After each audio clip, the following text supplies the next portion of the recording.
शुरुआत करते हुए आज के इस पहले दिन के आखिरी सेशन में, जहां पर हम बात कर रहे हैं टीवी, थिएटर और फिल्म, एक आईने में कितने अक्स। हमारे साथ मंच पर ऐसे साथी हमारे बीच उपस्थित हैं जिनको परिचय की तो ज़रूरत नहीं है, पर जब आज हम टीवी, थिएटर और फिल्म के इन ख्यालों की दुनिया में जा रहे हैं, कला के क्षेत्र के जो 3 प्रमुख माध्यम हैं, टीवी, थिएटर और फिल्म, सबसे पहले आपकी टिप्पणी आपकी ओर से कि कितना रचनात्मक होता है उस कड़ी में बहना। ऑफिस से लेकर, पांडे जी से लेकर और साथ ही विभिन्न एनजीओ के साथ आपके समाज के प्रति सकारात्मक काम को देखते हुए क्या आप कहना चाहेंगे कि जो थिएटर की दुनिया है, जो फिल्म की दुनिया है और जो हमारी टीवी की दुनिया है, वो किस प्रकार से भावनाओं को समाज के साथ जोड़ती है? मैं हेमंत जी से शुरुआत करूंगी और आपकी तालियां होनी चाहिए। देखिए, कोविड समय में भी सोशल डिस्टेंसिंग के सभी नियम को, कोविड प्रोटोकॉल्स को फॉलो करते हुए ये कार्यक्रम हो रहा है। हेमंत जी, शुरुआत करते हुए आपसे। आप सबको मेरा नमस्कार। इस दौर में जहां आदमी अपने आप को बचाने की जद्दोजहद में लगा हुआ है, ऐसे में आप सब लोगों ने इतना बेहतरीन कार्यक्रम की शुरुआत की है। उसमें चाहे आयोजन करता हूं, चाहे आप सब लोग हों, आप सबका बहुत बहुत धन्यवाद। और आप सबके ऊपर ईश्वरी कृपा है कि ऐसे आयोजनों में आप लोग जा रहे हैं, वरना ऐसी स्थिति बनी हुई है कि लोग अपने घर के बड़े लोगों को बाहर निकलने नहीं दे रहे हैं, कहीं कुछ और कहीं सरकार की ओर से, कहीं समाज की ओर से। लेकिन ऐसे में आप सब लोग आए, इसलिए आप सब लोग बधाई के पात्र हैं। मैं ये बात हमेशा बोलता हूँ कि किसी भी कला या संस्कृति को बचाने के लिए सरकार की नहीं बल्कि संस्कार की आवश्यकता होती है। आप सब लोग आए, आप सबका धन्यवाद। और मैं भी कहाँ गुप्तकाशी से रात भर कल ट्रैवल किया, सुबह देहरादून से इधर आया और कल सुबह फिर पहाड़ चला जाऊँगा। इसी कार्यक्रम के लिए मैं यहाँ आया। और इतनी शिद्दत, या तो जहाँ बहुत पैसे मिलते हैं या जहाँ कुछ अवार्ड मिलता है या ऐसा कुछ होता है, लेकिन क्योंकि ये मेरे दिल का कार्यक्रम है और रंजीत भाई और उनकी पूरी टीम इस कार्यक्रम को करती है, तो उसके लिए मुझे घर जैसा महसूस होता है। इन तमाम चीज़ों के लिए आप सबका शुक्रिया, सबका धन्यवाद। इतनी देर तक भी आप यहाँ पे रुके हुए हैं। जहाँ तक आपने मुझे ये सवाल पूछा कि जैसे समाज है वैसा ही सिनेमा है, वैसा ही थिएटर है, वैसा ही टीवी है, जैसे हम हैं, हमारा ही रिफ्लेक्शन जो है उस इन सब चीज़ों पे भी पड़ता है।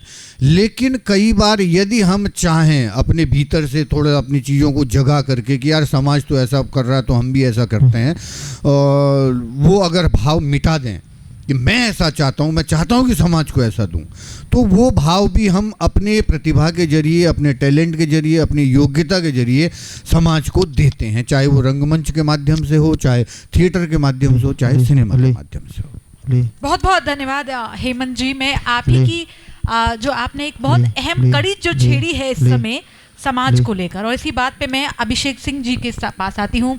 अभिषेक सिंह जी, आप जिस व्यवसाय में हैं वहाँ देश सेवा प्राथमिक है, और ये बहुत ही अच्छी बात है क्योंकि जब हम यूनिवर्सिटी में जाते हैं तो क्लासरूम में जाते ही हर युवा का एक सपना होता है कि उनको एडमिनिस्ट्रेटिव सर्विस में अपना एक मुकाम स्थापित करना है। आप प्रशासनिक सेवा में भी हैं और उसके साथ साथ कला के साथ, रंगमंच के साथ, टेलीविज़न के साथ आप एक सक्रिय भूमिका निभा रहे हैं। यह कहते हुए क्या आपको लगता है कि आज सिनेमा को देखते हुए, क्योंकि आप एक पब्लिक लाइफ में भी हैं, do you think cinema is very important for people to discover and discover new realms therein? क्या आपको लगता है हर व्यक्ति को वो खोज रखनी चाहिए सिनेमा के प्रति, कला के प्रति, कि उभरते हुए जो समय के जो सवाल हैं उसका हम कहीं ना कहीं जवाब दे सकें? आपने बहुत अच्छा सवाल किया, और उसके पहले मैं हेमंत पांडे जी को बोलूँगा कि उन्होंने बहुत अच्छा एक लाइन बोली कि किसी भी सभ्यता को बचाने के लिए सरकार के नहीं संस्कार की ज़रूरत होती है। और उसी कंटिन्यूशन में मैं आगे भी बोलूँगा। आपने बोला कि सब लोगों को लगता है जब यूनिवर्सिटी कॉलेजेस में हम लोग होते हैं और हमें ऐसा लगता है कि अगर हम एडमिनिस्ट्रेटिव सर्विसेज में जाएंगे तो शायद ज़्यादा कंट्रीब्यूट कर पाएंगे देश सेवा में। मुझे ऐसा लगता है कि देश सेवा में सब लोग, जितने भी लोग देश में हैं, वो सभी देश सेवा में कंट्रीब्यूट करते हैं। ऐसी बात नहीं है कि आप कहीं जा कर के ज़्यादा करते हैं। ये ज़रूरी है कि हमें उस चीज़ के पैसे मिलते हैं, हमारी सैलरी उसी चीज़ से आती है देश सेवा करने की, तो हम ज़्यादा सामने प्रोमिनेंट दिखते हैं। तो और हमारी उसी चीज़ को हम अपनी ज़िम्मेदारी समझते हैं। बट देश सब लोगों से मिलजुल करके ही बनता है, और ऐसा नहीं है कि किसी के ऊपर ज़्यादा जिम्मेदारी है, किसी के ऊपर कम है। ये तो सबको समझने की बात है। जहाँ तक थिएटर की बात है, आप कहते हैं कि थिएटर बहुत ज़रूरी है डिस्कवर करने के लिए, न्यू रिम्स ऑफ लाइफ और अपने आप को डिस्कवर करने के लिए। मुझे लगता है हाँ, 100%। थिएटर एक रिफ्लेक्शन है लोगों की सोच का, जो इतने सालों तक सभ्यता हमारी आई है। आज हम 10,000 साल पहले अगर हम जो ह्यूमन एवोल्यूशन है, इतने सालों का जो एवोल्यूशन है, जो हमारी वैल्यूज़ हैं, जो संस्कार हैं, उन्हीं का रिफ्लेक्शन है आज का सिनेमा। आज जो भी हम देखते हैं, सुनते हैं, वो उसी का रिफ्लेक्शन है, जो वैल्यूज़ हमने आज तक जी हुई हैं। और जैसा कि हेमंत पांडे जी ने कहा कि हमें कभी कभी मन करता है कि हम समाज को कुछ बोलें कि जी ऐसा नहीं, ऐसा होना चाहिए। तो कई फिल्म्स हमारी हैं जिसमें कि हमने लोगों को बताया, जैसे एक फिल्म आई थी क्या कहना, जिसमें पहली बार ऐसा हुआ था कि एक लड़की किसी और से प्यार करती थी, और then they had a baby and she said कि मैं तुम्हारे बिना इस बेबी को पालूंगी, क्योंकि मुझे लगता है कि मैं अकेली ही पाल सकती हूँ। और उसके साथ उसने किसी और से शादी कर ली। तो ये एक अलग तरीके का संस्कार दिया गया समाज को। तो कुछ लोगों ने कहा कि ये कैसी बात है, ये तो ऐसा हमने देखा ही नहीं आज तक, ऐसा हो सकता है। बट धीरे धीरे लोगों ने एक्सेप्ट कर लिया। तो इस तरीके से बहुत सी चीज़ें आती हैं सिनेमा के माध्यम से, लोग कहते हैं जो बहुत ही रेवोल्यूशनरी थॉट लगता है पहली बार में, बट धीरे धीरे वो रेवोल्यूशनरी थॉट लोगों को एक्सेप्टेंस मिलने लगती है उसको, लोगों की, और लोगों को लगता है कि यार ये एक्चुअली सही में हमारे समाज की कुरीति है जिसको दूर करना चाहिए। तो मैं मानता हूँ कि इसको हमें ज़्यादा से ज़्यादा प्रमोट करना चाहिए, ज़्यादा से ज़्यादा लोग आएँ। और सबसे बड़ी बात है आर्ट और सिनेमा की कि ये आपको सेंसिटिव बनाता है, दूसरे लोगों की फीलिंग्स के प्रति सेंसिटिव बनाता है। एक आर्टिस्ट को जब कुछ परफॉर्म करना होता है तो पहले उसको फील करना होता है कि वो कैरेक्टर कैसा फील करेगा। तो इन जनरल भी जब आप रियल लाइफ में वापस जाते हो तो भी आपको वो संवेदना कहीं ना कहीं आपके अंदर रहती है, आपका वो पार्ट हो जाती है, आपके व्यक्तित्व का पार्ट हो जाती है।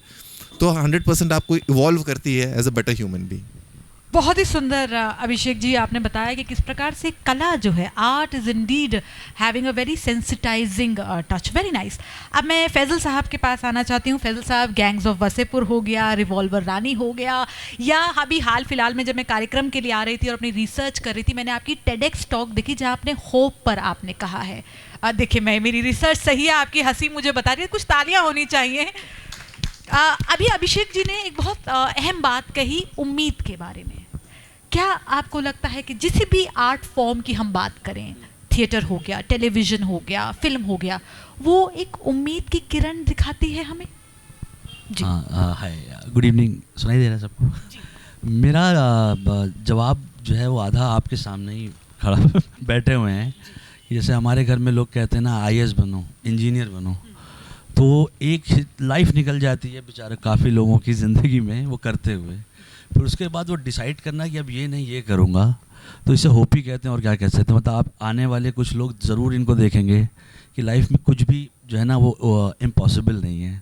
सिनेमा एक तरीके का, मुझे ऐसा लगता है कि एक किसी भी कंट्री का, हमारी कंट्री में तो सबसे अच्छा है कि हमारे पास ढेर सारी ज़बान है, और वो सिनेमा आर्ट जो होता है वो हमारी कंट्री का इमोशन बताता है कि हम कहाँ पर हैं, हम क्या कर सकते हैं। और जो एग्जाम्पल हमारे, अब मतलब मैं तो कह रहा हूँ कहीं जाने की ज़रूरत नहीं, पास में बैठे हैं जो एक साहब कभी इसके पहले एक अधिकारी थे और आज उन्होंने डिसाइड किया कि अगर मैं ये करूँगा तो इसमें भी सर सोचिए कि एक तो तकलीफ से भरी तो पढ़ाई गई है, उसके बाद फिर एक तैयारी शुरू कर रहे हैं कि अब बताओ करोगे, रिजेक्ट, कोई बात नहीं, आता हूँ करने के लिए।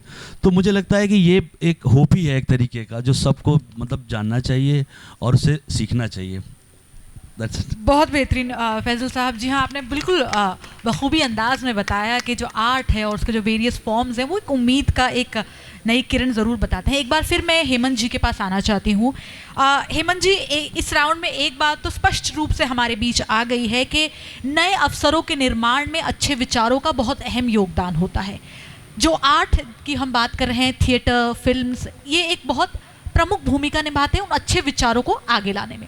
अब ज़रा हम कलाकार की ओर आते हैं, क्योंकि आप सब के अंदर जो एक प्रमुख कलाकार है, जो एक उसके सामने क्या विडंबनाएं होती हैं? जैसे आपने विभिन्न प्रकार के रोल करे हैं, जब एक स्क्रिप्ट आपके सामने आती है, जब एक आइडिया आपके, और मेरा ये सवाल मेरा आप तीनों से है। यदि मैं देखूं ऑफिस में हेमंत जी का एक अलग रूप था, या मैं दिल्ली क्राइम के अगर देखूं तो मैं अभिषेक सिंह जी को वहां पर एक अफसर के रूप में देखूंगी, जो रियल जो लाइफ होती है उसके बीच का जो अंतर है, जो थिन डिफरेंस है, उसको आप कहीं ना कहीं ब्लर डाउन करेंगे। या फैजल साहब को मैं देखूं तो गैंग्स ऑफ वसेपुर में बिल्कुल एक डिफरेंट तरीके का आपका परिचय है। तो एक आर्टिस्ट के लिए जब उसके सामने स्क्रिप्ट आती है, विचार आता है, कितना कठिन होता है, कितना आसान होता है उस भाव में, उस कैरेक्टर में अपने आप को डालना? हेमंत जी, आपसे शुरू करें। बड़ा अच्छा आपने ये सवाल किया है। ये कोई भी चीज़ को अच्छा, किसी भी कैरेक्टर को अच्छा बनाने के लिए ना रंगमंच बहुत साथ देता है। रंगमंच अगर नहीं किया होता तो हम आउटर लेवल पे, ऐसा नहीं कि नहीं कर सकते, कई ऐसे एक्टर हों जो बिना किसी की चीज़ के भी, भाग्य के उससे या शक्ल के उससे वो अच्छा काम कर जाते हैं। लेकिन यदि रंगमंच में आपका अनुभव रहा है थोड़ा सा, तो रंगमंच क्या होता है, मैं तो रंगमंच करने वाले को, नाटक करने वाले को ही नहीं बोल रहा हूँ, जो नाटक देखता है उसके लिए भी ये बात बोल रहा हूँ कि उस व्यक्ति में जो नाटक देखता है, अपने परिवार को दिखाता है, उसमें और सामान्य इंसान में बहुत अंतर होता है। रंगमंच से क्या है, सेल्फ एनालाइज करने की, आत्मसात या आत्मज्ञान की जो प्रवृत्ति है वो बढ़ जाती है कि मैं कौन हूँ, मैं किस लायक हूँ। यदि आदमी को अपने बारे में सही पता लग गया तो उसके जीवन के आधे संघर्ष खत्म हो जाते हैं, क्योंकि उसको दूसरी जगह कोई और एनर्जी डालनी ही नहीं है। उसको पता है मैं ये हूँ, मैं ये कर सकता हूँ। तो बाकी का जो ये है वो उसका बच जाता है, उसके एफर्ट बच जाते हैं, उसमें स्ट्रगल बच जाता है। तो अब उसका ध्यान पूरी, उसकी ऊर्जा फोकस्ड हो जाती है अपने काम के लिए जो वो चाहता है। जो हम रोल करते हैं, जब हम ये, हालांकि ये फिर वही बात, नाटक से ही हमारे शुरुआत होती है कि रोल है, हम पूछते हैं ये कौन है, ये किरदार क्या है, इसके भाई बहन कितने हैं। भले ही उसमें भाइयों का बहनों का जिक्र नहीं है, लेकिन मैं पूछता हूँ कि यार इसके भाई बहन कितने हैं, या क्या होंगे, या ये किस तरह के परिवेश में रहता होगा जो किरदार है। तो जब हम उन चीज़ों पर ध्यान देते हैं बिना बोले, तो वो चीज़ इस थॉट के माध्यम से, या मैं पानी लाओ भी अगर मैं बोल रहा हूँ तो पानी लाओ में मुझे पता है कि मेरे 4 भाई हैं, 2 बहनें हैं, और मैं किस अधिकार से उसको बोल पा रहा हूँ। यदि वो सबकॉन्शियस में अगर वो चीज़ चल रही है तो वो रोल करने में आसानी होती है। इसी तरीके से हम अपना एक किरदार को डिजाइन भी करते हैं कि डायरेक्टर के साथ डिस्कशन होता है, खुद का डिस्कशन होता है, दोस्तों के साथ बातचीत होती है। तो उस तमाम चीज़ों को जो बाहर आदमी को पता नहीं है, उसके बाद जब हम उन चीज़ों को बात करते हैं या कोई डायलॉग बोलते हैं या आपस में आंख मिलाते हैं, मुझे मालूम है मेरा क्या इस व्यक्ति से रिश्ता है, तो वो भाव आपको नहीं दिखे, लेकिन मुझे अगर पता है तो मैं उस डायलॉग को उतनी सेंसिटिविटी से या उतने अधिकार से मैं प्रकट करूंगा या बोलूंगा। तब जाके वो दिल की बात जब दिल से कही जाती है तो जाके दिल तक पहुंचती है, तब जाके लोग ताली बजाते हैं, हाँ ये बड़ा अच्छा एक्टिंग किया इसने। Thank you. बहुत बढ़िया हेमंत जी। इसी के साथ मैं अभिषेक जी के पास आऊँगी। अभिषेक जी, क्योंकि दिल का इस समय बात हुई है तो दिल तोड़ के हम सब जानते हैं, और मैं अभिषेक जी जब मैं आ रही थी तो एक ये सवाल था कि एज अ पब्लिक सर्वेंट कितना सरल था, कितना आसान था आपको अपने आप को भाव में डालना, क्योंकि दिल तोड़ के अगर मैं देखूं वो और साथ साथ जो आपकी अन्य वीडियो हैं, जिसको एक वीडियो जो आपकी अरुणाचल प्रदेश के सीएम ने तक शेयर करी है और काफ़ी प्रशंसा भी करी है, तो कितना आसान था, कितना मुश्किल होता है आपके लिए किसी भी आर्टिस्टिक जर्नी को शुरुआत करने में? आई थिंक जैसा हेमंत जी ने कहा कि आसान मुश्किल की बात नहीं है, बात यह है कि आप अगर कैरेक्टर को आप समझ पाएँ तो आप कई बार कैरेक्टर से रिलेट कर जाते हैं, कई बार नहीं कर पाते। तो अभी तक जितने भी कैरेक्टर्स मैंने 2 ही 3 किए हैं तो फॉर्चुनेटली मैं सबके साथ रिलेट कर पाया। और एक्चुअली ऐसे ही करना पड़ता है कि आपको सोचना पड़ता है कि उसकी हिस्ट्री क्या है, उस कैरेक्टर की जर्नी क्या है, उसके फादर मदर क्या करते हैं, उसके भाई बहन हैं कि नहीं है, वो कितना कमाता है, क्या उसकी फाइनेंशियल कंडीशन है, किस तरह के दोस्त हैं, किस तरह के परिवेश में पला बढ़ा है, और जिस वक्त वो सीन हो रहा है उसके जस्ट पहले क्या हुआ है, उसकी मेंटल कंडीशनिंग कैसी है। अगर वो कहीं से गुस्सा होकर के आया है, कहीं से खुश होकर के आया है, तो उसी तरह का उसका मूड होगा, वैसा ही उसका बिहेवियर होगा, वैसा ही रिएक्शन होगा। तो इन सब चीज़ों को ध्यान में रखना पड़ता है, और मुझे लगता है यही सारी चीज़ें एक इंसान को थोड़ा और बेहतर इंसान भी बनाती हैं। जब आप सामने वाले से किसी से बात करते हो और आपने कोई बात बोली जो कि सामने वाले को बुरी लगी और सामने वाला बहुत ज़्यादा रिएक्ट कर गया, तो आपको लगता है यार मैंने इतनी कोई ख़राब बात तो बोली नहीं, इतना ज़्यादा क्यों रिएक्शन है। तो आपको अपनी एक्टिंग की वो सीख याद आती है, फिर आपको लगता है यार शायद पहले ये ना कुछ किसी और चीज़ पे नाराज़ है और वो नाराज़गी मेरे ऊपर निकाल रहा है, तो आप उस चीज़ को बेहतर समझ पाते हो, आप खुद से रिएक्ट नहीं कर जाता। नहीं तो आपको लगता है यार बहुत बुरी तरीके से इसने मुझे बोल दिया, आपको तो बहुत ज़्यादा गुस्सा आ रहा है, बट उन सब चीज़ों को फिर आप शायद ज़्यादा बेहतर समझ पाते हो। तो सिनेमा ने और जो भी मैंने किरदार निभाए हैं उन्होंने मुझे इस तरीके से हेल्प किया, थोड़ा बेहतर बनाने में, थोड़ा और सेंसिटिव बनाने में।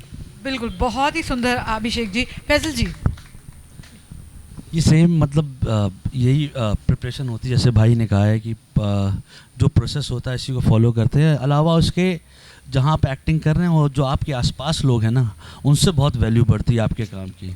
अगर आप कहीं पे आपके साथ किसी का सीन है, कभी कभी एग्जाम्पल है, मेरे साथ ही हुआ है कि वो सीन मुझे लगा था कि मुझसे नहीं हो पाएगा, पर सामने वाले ने बोला कि चलो करते हैं एक बार। नहीं तो पेशेंस बहुत ज़रूरी होता है, मुझे लगता है।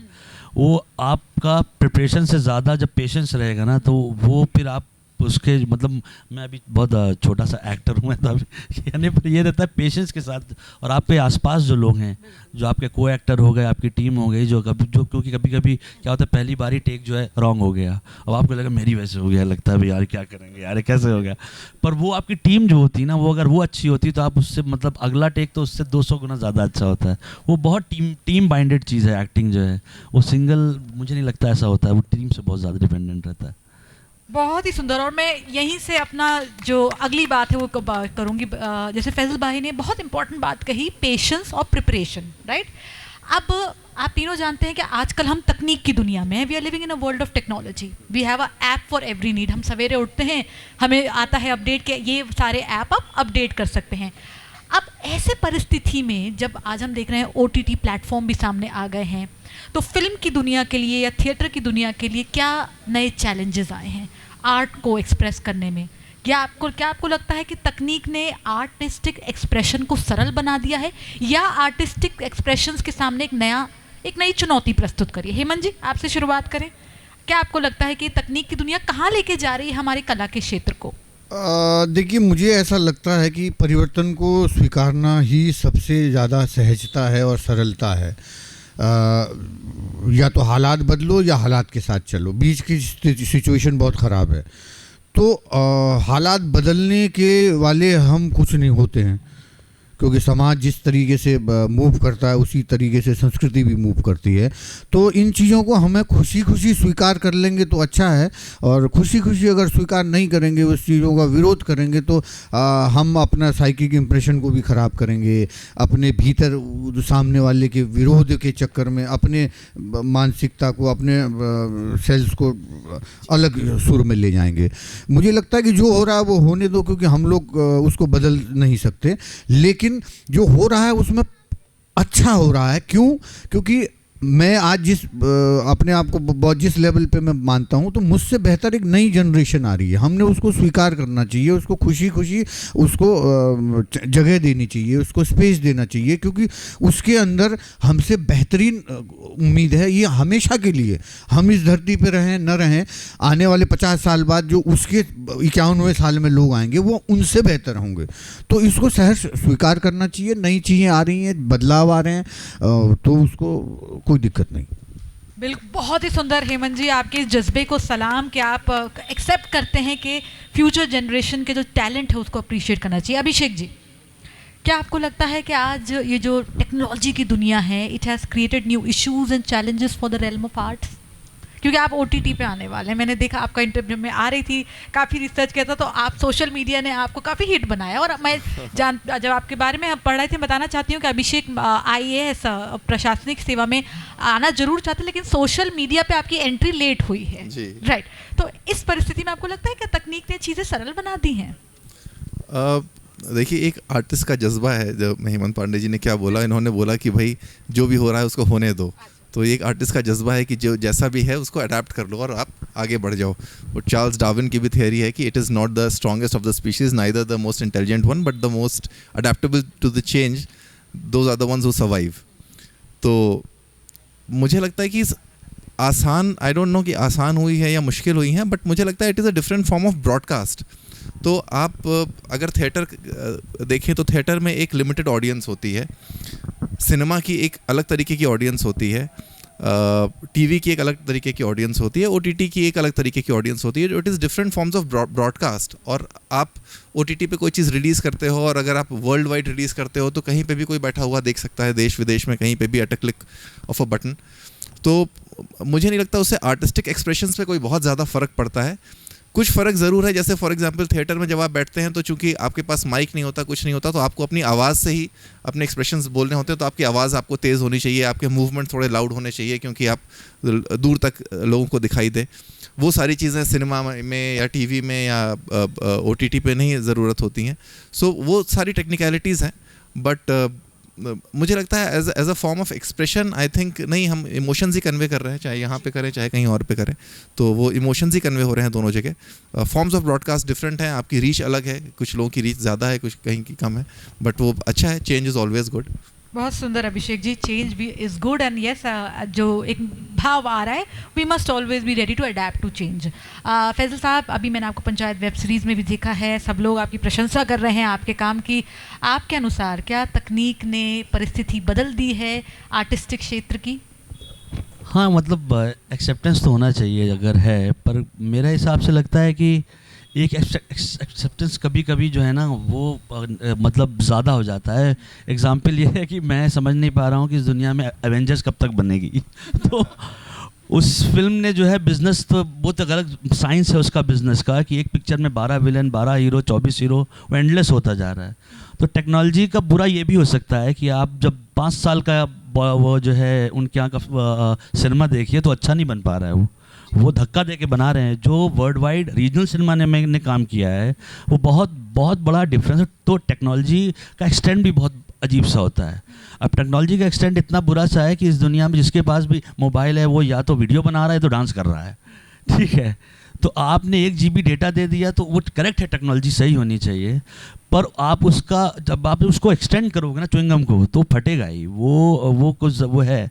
तो उसका मुझे डर है, क्योंकि मुझे आज तक नहीं समझ में आता, फिर से कह रहा हूँ, एवेंजर्स क्या होगा अब इसका। अब कौन सा ऐसा बड़ा सा वो आदमी आएगा जो टेक्नोलॉजी की वजह से वापस से ज़िंदा रहेगा और एक पूरी पिक्चर जो है ग्राफिक्स में बनती रहेगी। क्योंकि सिनेमा मेरे हिसाब से जो है ना लाइव मीडियम है, मैं उसे देखना चाहता हूँ। तो वो टेक्नोलॉजी अब आप देखिए 10 साल बाद, 15 साल बाद, इसके आगे तो नहीं होगा ना कि एक दिन 36 हीरो की फिल्म बनेगी, पूरा तो 12 घंटे का एक शो होगा।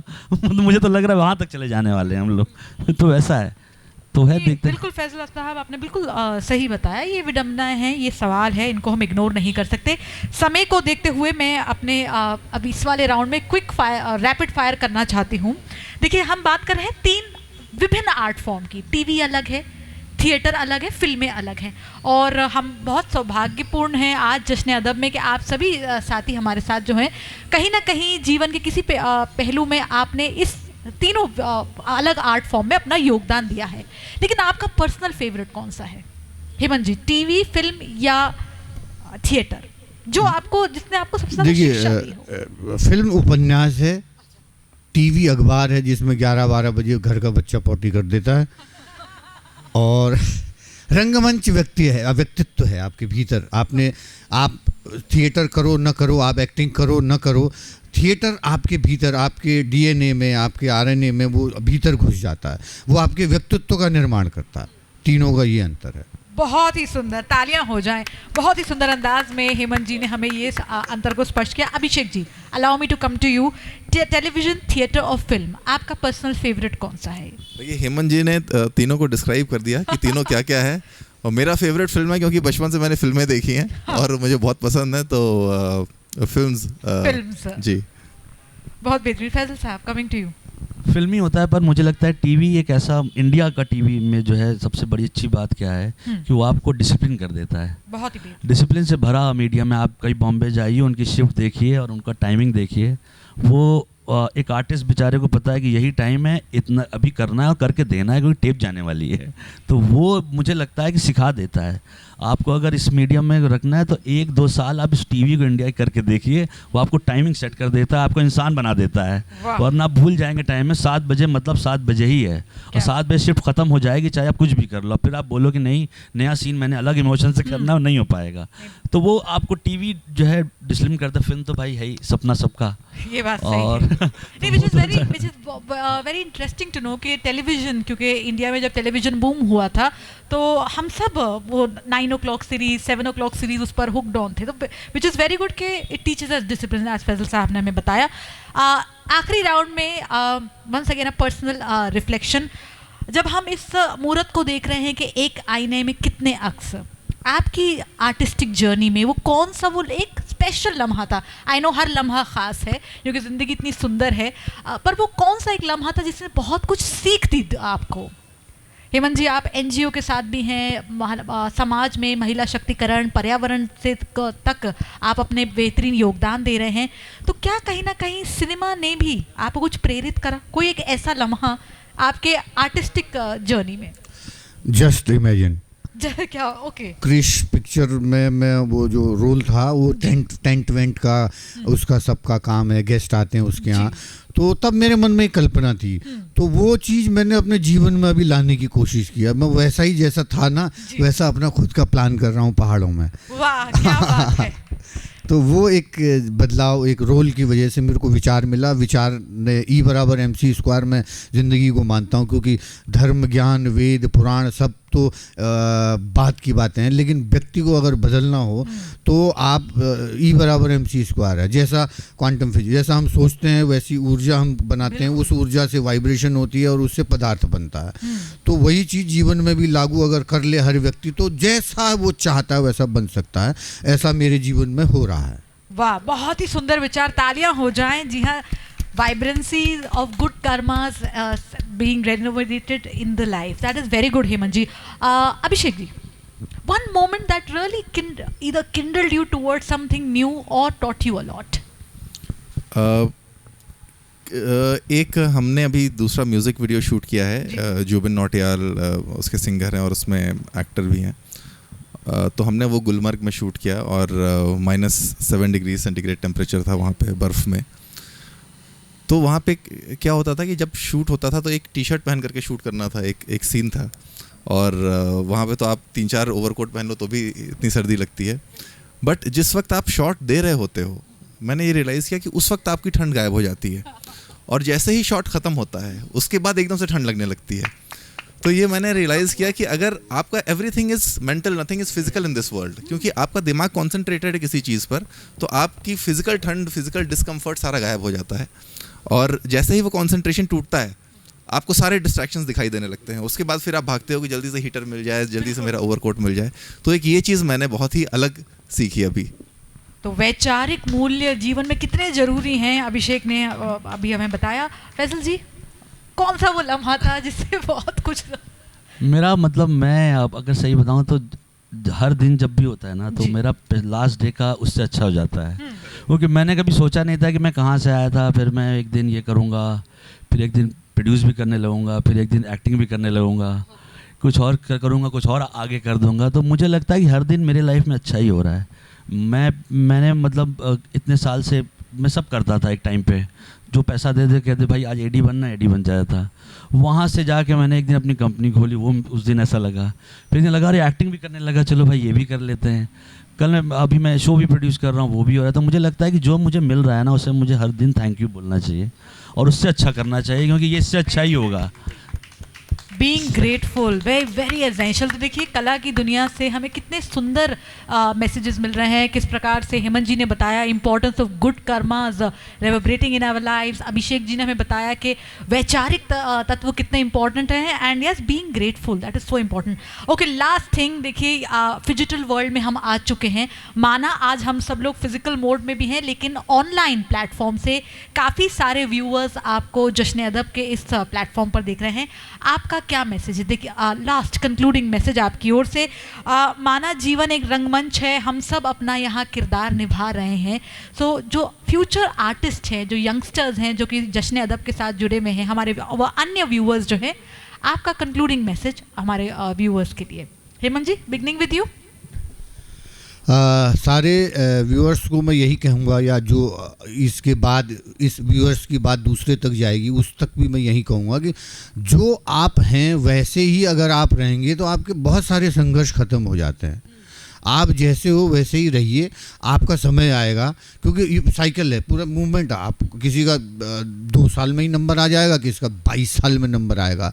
ये वही बात है कि अगर आप 22 साल में भी नंबर आए तो आपके पीछे के लोग बोल रहे हैं कि वो आदमी मेरा हीरो है, क्योंकि वो 2 साल में सक्सेस नहीं हुआ, 5 में नहीं हुआ, 10 में नहीं हुआ, 20 में नहीं हुआ, 22 साल में जब कोई आदमी कर सकता है तो मैं भी कर सकता हूँ। तो वो धैर्य, वो पेशेंस हर आदमी बनाए रखे, सबको सब मिलेगा, सब तय है, आप निश्चिंत रहिए। बहुत सुंदर। Abhishek ji. Very very positive and optimistic lines. मेरा भी यही कहना है, मेरा कहना है कि आप हमेशा अपने दिल की सुनो, चाहे कितनी भी विपरीत परिस्थितियां हो, कितनी भी ज़्यादा आपको लग रहा हो कि सर्कमस्टांसेस आपके अगेंस्ट हैं, सब कुछ है, सब लोग आपको मना कर रहे हों, पूरा विश्व ही आपके अगेंस्ट खड़ा हो गया हो, पर तब भी आपको ये फॉलो करना है कि जो आपका दिल कह रहा है आपके लिए वही अच्छा है, और जो दिल कह रहा है वही करना है, और चाहे कुछ भी हो जाए वही करो आप। बहुत सुंदर, बहुत बेहतरीन। फैजल साहब। अरे सेम ही बात है। तो मुझे लगता है खुश होना चाहिए आदमी को रोज़ सुबह। अगर एक दिन वो सुबह उठ के खुश रहेगा ना, बाकी दिन उसका सब पॉजिटिव ही रहता है।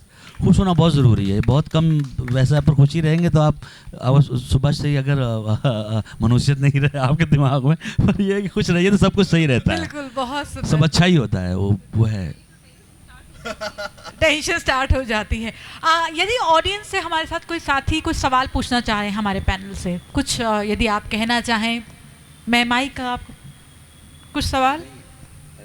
घर बहुत लेट हो गया। तो इसी के साथ day 1 of Jashn Adab comes to an end with this very interesting session. एक बार फिर हेमंत पांडे जी का, अभिषेक सिंह जी का व फैजल मलिक साहब का जोरदार तालियों से हम सब लोग बहुत मिलकर थैंक यू, बहुत बहुत शुक्रिया कहना चाहते हैं।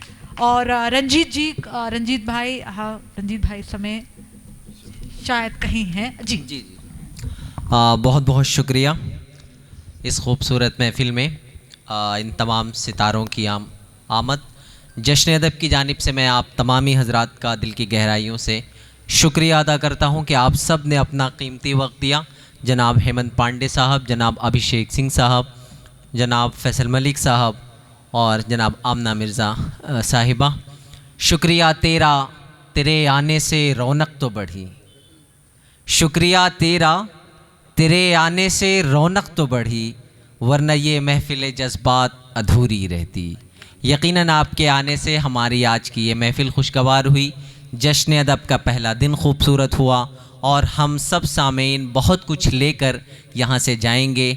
यकीनन आप जो कुछ अपने किरदारों के ज़रिए से दुनिया के सामने पेश करते हैं, अगर वो उस किरदारों से एक मैसेज लेकर हम आगे बढ़ें तो यकीनन ये दुनिया बड़ी खूबसूरत हो सकती है। तो आइए आज इसी के साथ आप सबके शुक्रिया के साथ, तमामी हजरात के शुक्रिया के साथ, खुसूसन इन मेहमानों के शुक्रिया के साथ आज के इस पहले दिन की खूबसूरत शाम के इख्तिताम किया। बहुत शुक्रिया। ऊंचे पहाड़ों में छिपे हैं कई राज जो दिलाते हैं हमें बचपन की याद। इस शांत माहौल से हो जाए प्यार। मौज मस्ती से भरी जिंदगी है एक त्योहार।